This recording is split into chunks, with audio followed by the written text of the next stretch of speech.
आज आम बनइबा कटक स्पेशल आलुदम। सबु प्रकार आलुदम ठारू संपूर्ण अलग। तरकारी को देखापी जी सुंदर देखा जाउछि खाइबापी सेतिकी सुआदिया लागिबो। याकु आपण माने रुटी परोटा भात दहीबरा सबुथिरे खाई परिबे। खाइबापी अधिक सुआदिया लागिबो। नमस्कार मामा किचन ओडिया को आपण मानक अनेक अनेक स्वागत।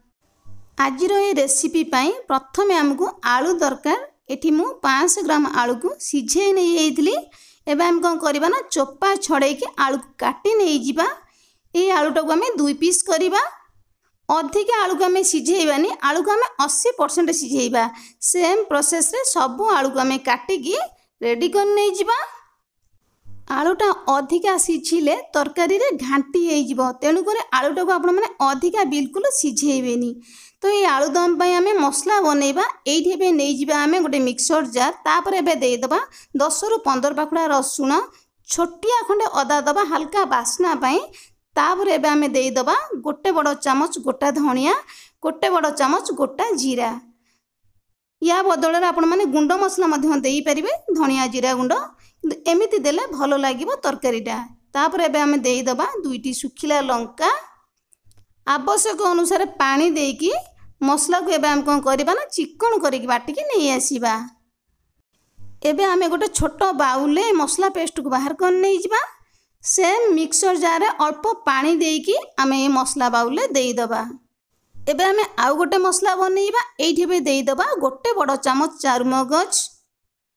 तापर एबे आमे देई दबा 6 रु 7टी काजू।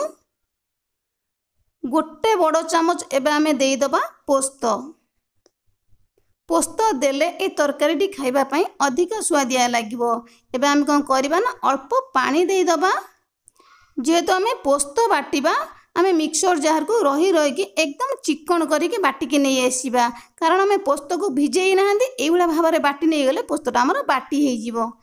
तो एठी हमर मसला पेस्ट रेडी हे गले। आमे आउ गोटे छोट बाउल को बाहर कर नहीं जिबा। तो एठी गोटे कड़ाई मु बसे नहीं जाइथिली। कड़ाई एठी हमर गरम हे गलानी। एबे हमें देई दबा 4 बड़ चामच तेल। एठी मु रिफाइन तेल रे बनइबी। जदि आपण माने चाहुचंती सोरिष तेल रे मध्य बनई परिबे। आपन को जो तेल पसंद आपण माने बनई परिबे। एबे हमें देई दबा आधा छोट चामच जीरा, गोटे तेजपत्र छोटिया खंडे देई दबा दालचीनी, 2टी सुखिला लंका। जीरा सुखिला लंका तेजपत्र हमर भाजी आसलानी। एबे हमें देई दबा 2टी बड़ साइज रो पियाज को छोट पीस करी काट नेइथिली ताकू एबे देई दबा। गैस रो फ्लेम को हमें मीडियम रखी की पियाज रो हमें हल्का लाल करी भाजी नहीं जिबा। पियाज रो क्रंचीनेस रहइबो, कंचा स्मेलटा पळेई जिवो। तापर एबे हमें देई दबा गोटे बड़ साइज रो टमाटो को एकदम छोट छोट पीस करी काटी की देई दबा। एबे हम कोन करबा ना ई पियाज टमाटो को मिसेई की भाजी नहीं जिबा। मसला कषि सारा पर आपण माने टमाटो दियंती कि एई भली भाबर आपण माने तरकारी टिकी बनै की खाई की देखिबे ना भलो लागिवो। एबे हमें देई दबा स्वाद अनुसार लूण आधा छोट चामच। आधा छोट चामच देई दबा हळदी गुंड। लंका हमें बाटी थिले जदि आपण मानको अधिक राग पसंद आउ आधा छोट चामच लंका गुंड मध्य देई परिबे। एबे हम कोन करबा ना भलो भाबरे मिसेई की टमाटो पियाज हळदी गुंडटा कंचा स्मेल पळै जो मिसेई सब को भाजी नै जिबा। तापर जो अदा रसुण रो पेस्टटा हमें बाटी रखिले एइठी एबे देई दबा। सबु मसला मसली के हमें भलो भाबरे टिके कषि नै जिबा 3 रु 4 मिनिट पर्यंत।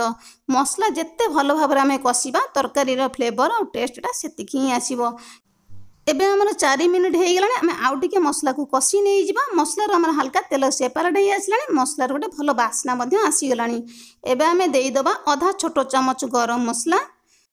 एबे हमें देई दबा काजू चारमगज पोस्त जो बटाटा एइठी बे देई दबा। से सेम गिनारे आउ 2 चामच पानी देकी मसला सहित हमें देई दबा। गैस रो फ्लेम को हमें लो मीडियम रखिबा। मसला को भलो भाबरे एठी हमें कषि नै जिबा। मसला को हमें जेते भलो भाबरे कषिबा गैस रो फ्लेम को लो मीडियम रखिकी तरकारी रो फ्लेवर और टेस्ट सेतिकी ही आसीबो। एई मसलाटा को हमें आउ 3 रु 4 मिनिट पर्यंत कषिबा। मसला कषाटा भलो भाबरे हे गेला परे तेल हमर मसला ऊपर उठी आसीबो। ता माने जानिबे जे मसलाटा हमर हे आसलानी बोली। तेल आपण माने देखि परछन ना केते सुंदर भाबरे हमर मसला ऊपर उठी आसलानी। एबे हमर मसलाटा भलो भाबरे कषि आसलानी। एबे हमें कोन करबा गैस रो फ्लेम को लो रखिबा। पूर्वर जो आलू को हमें काटी के रखले एइठी एबे मसला सहित देई दबा। एबे आमे कौन करिबा ना ए आलूटा को मसला सहित मिसई के आमे कसी नहीं जिबा।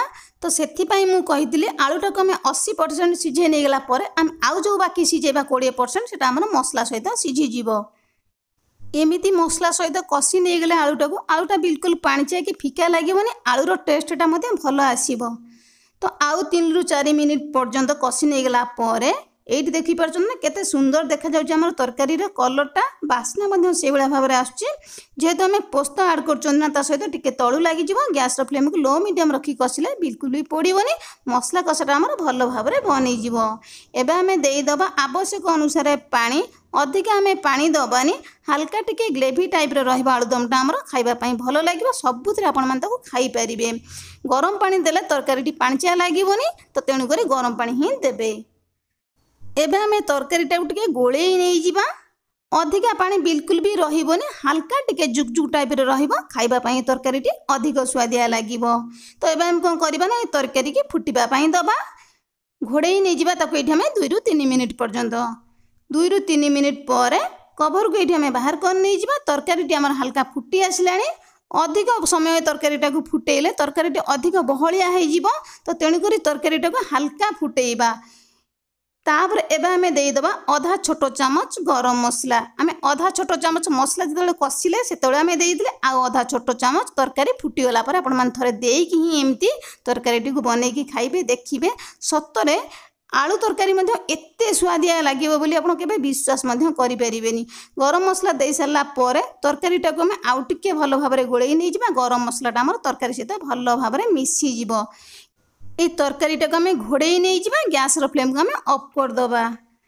एबे तरकारी रो हमें घोड़ोनी की बाहर कर नहीं जिबा।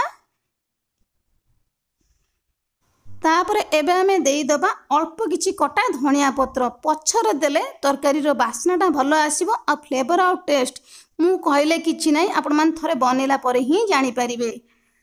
धनिया पत्रटा पछरे देले तरकारी सहित अधिक बिल्कुल सिझिबनी आ बास्ना फ्लेवरटा धनिया पत्रर 2 गुण ही आसीबो। भलो भाबरे धनिया पत्र सहित तरकारीटा को आमे गोळेई नै जिबा। तरकारीटा हमर जेतिकी ठंडा हबो बहलिया हमर सेतिकी हे जिवो। तेनु करी मु कहितली पानी आपण माने देखिकी देबे। ए तरकारीटा झोल रहिले भलो लागिवोनी ग्रेवी टाइप रो रहिले खाइबा पई भलो लागिवो। तो एठी एबे हमर बनि जाईची गरमा गरम कटक स्पेशल आलूदम जहाँकि खाइबा पई एते स्वादिया लागिवो जे याको आपण माने भात रुटी पूरी परोटा दही बरा सहित खाइबा पई मते बहुत बढ़िया लागिवो। तेबे मोर प्रिय दर्शक बंधु वीडियोटी की स्किप न करी फुल वाच करिवे फुल प्रोसेस रे बनैबे। आशा करी आज रेसिपीटी आपण मानको पसंद आसीबो। जदि पसंद आसीबो चैनल को लाइक शेयर सब्सक्राइब करिया पई जम्मा भी भूलिबेनी। तेबे आज पई रहिबी नमस्कार। पुणी आमे देखा हबा नुआ रेसिपी सहित नुआ गोटे सुंदर वीडियो रे।